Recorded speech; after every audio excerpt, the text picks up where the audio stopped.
नमस्कार दोस्तों, स्वागत है आपको गुरु पवन क्लासेस में। तो आपकी हिंदी की नेक्स्ट वीडियो आ गई है, जिसमें आज हम हिंदी के बारे में ही चर्चा करेंगे कि हिंदी को क्या कहा जाता है और हिंदी दिवस क्यों मनाया जाता है और कब से मनाया गया है। तो दोस्तों आइए समझते हैं कम समय में ही। तो दोस्तों हिंदी को भारत की राजभाषा कहा गया है। हिंदी को भारत की राजभाषा कहा गया है। क्या कहा गया है? हिंदी को भारत की राजभाषा कहा गया है।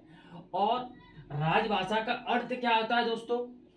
हिंदी को भारत की राजभाषा तो कहा गया है, पर राजभाषा का अर्थ क्या होता है? तो आइए हम इसके बारे में समझते हैं।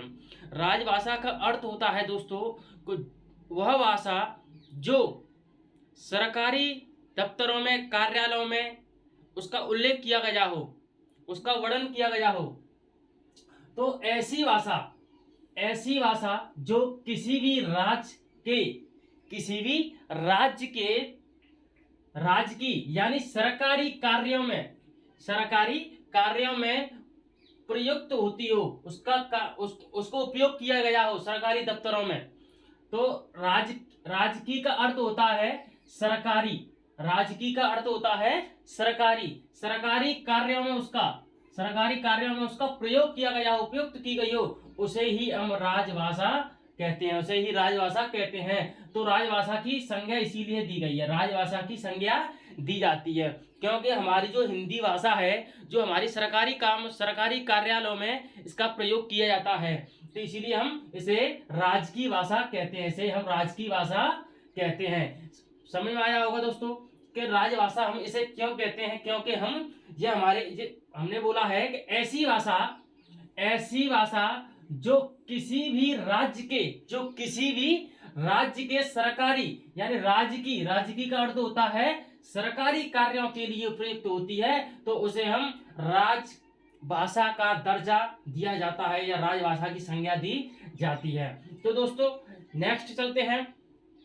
हिंदी भाषा को देवनागरी लिपि में लिखा जाता है। हिंदी भाषा को देवनागरी लिपि में लिखा जाता है दोस्तों। जी हाँ, अच्छा, देवनागरी लिपि लिखी कैसे जाती है? देवनागरी लिपि बाएं से दाएं ओर लिखी जाती है। ऐसे ही आपकी ब्राह्मी लिपि भी लिखी जाती है। ब्राह्मी लिपि जो है बाएं से दाएं ओर की तरफ लिखी जाती है, बाएं से दाएं ओर की तरफ लिखी जाती है। तो हिंदी भाषा को देवनागरी लिपि भी कहा जाता है। और यह हम ऐसे कहेंगे, हिंदी को किस लिपि में लिखा जाता है? तो आप कहोगे हिंदी को देवनागरी लिपि में लिखा जाता है। हिंदी को देवनागरी लिपि में लिखा जाता है, या हम कहेंगे हिंदी भाषा को देवनागरी लिपि में लिखा जाता है, या कैसे भी कह सकते हैं। पर जो है कि हिंदी, अब और आपको ऐसे कोई पूछ ले कि जो देवनागरी लिपि में किधर लिखी जाती है, तो आप बता सकते हो कि बाएं से दाईं ओर लिखी जाती है। इसलिए हम कैसे कहते हैं। और देवनागरी लिपि को हम नागरी लिपि भी कहते हैं। क्या कहते हैं? देवनागरी लिपि को। अगर आपको देवनागरी ना कहते हुए कोई पूछ ले नागरी लिपि क्या है, तो आप बोल सकते हो नागरी लिपि वही है जो हम हिंदी को लिखते हैं, जो बाएं से दाईं ओर लिखी जाती है। जी हाँ दोस्तों, बाएं से दाईं ओर लिखी जाती है। इसे हम नागरी लिपि भी कहते हैं। देवनागरी लिपि ब्राह्मी लिपि का ही परपक्त रूप है। इसे जो बाएं से दाईं ओर लिखी जाती है, अभी मैंने बताया था दोस्तों, जो बाएं से दाईं ओर लिखी जाती है, जो ब्राह्मी लिपि का ही रूप है। जो देवनागरी लिपि है जो ब्राह्मी लिपि का ही रूप है, जो बाएं से दाईं ओर लिखी जाती है। अच्छा, अब हम बताते हैं 14 सितंबर को हम हिंदी दिवस क्यों मनाते हैं। तो आइए दोस्तों, 14 सितंबर 1949 ईस्वी को संवैधानिक रूप से भारत की राजभाषा घोषित किया गया था। 14 सितंबर 1949 ईस्वी को संवैधानिक रूप से भारत की राजभाषा घोषित किया गया था। इसीलिए हम 14 सितंबर को हिंदी दिवस के रूप में मनाते हैं। इसीलिए हम हिंदी दिवस 14 सितंबर को ही मनाते हैं। क्यों? क्योंकि 14 सितंबर 1949 ईस्वी को हिंदी को संवैधानिक रूप से भारत की राजभाषा घोषित किया गया था। 14 सितंबर हिंदी दिवस के रूप में मनाया जाता है। इसीलिए 26 जनवरी 1950 26 जनवरी 1950 को पता है आपको क्या हुआ था? कोई बम नहीं फटा था, आपको पता है क्या हुआ था? 26 जनवरी 1950 को भारत का संविधान लागू हुआ था।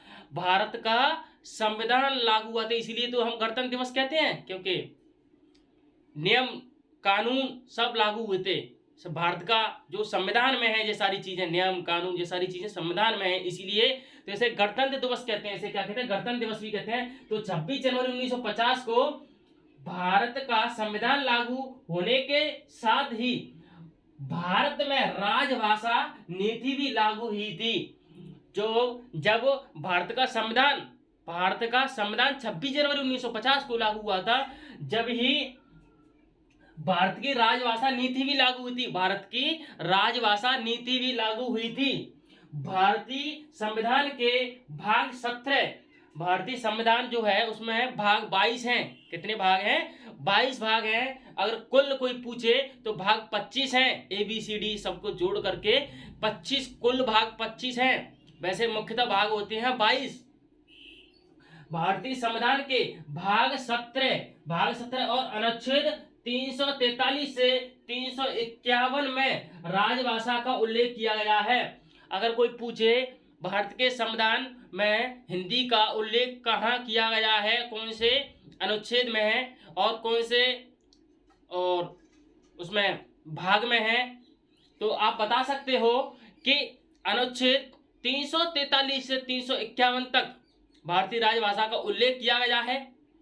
अनुसूची में कोई पूछ ले कौन सी अनुसूची में है, तो आप बता सकते हो अनुसूची 8, जिसमें 22 भाषाओं का उल्लेख किया गया है। जिसमें 22 भाषाओं का उल्लेख किया गया है।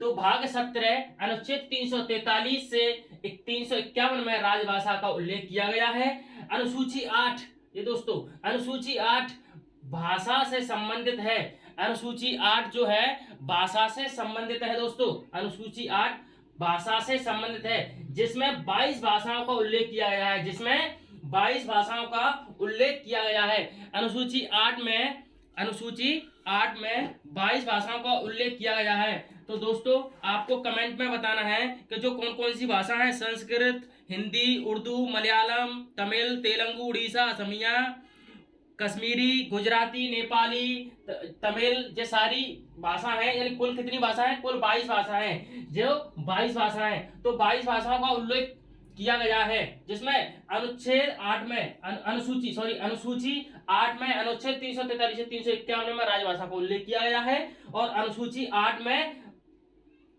22 भाषाओं का उल्लेख है।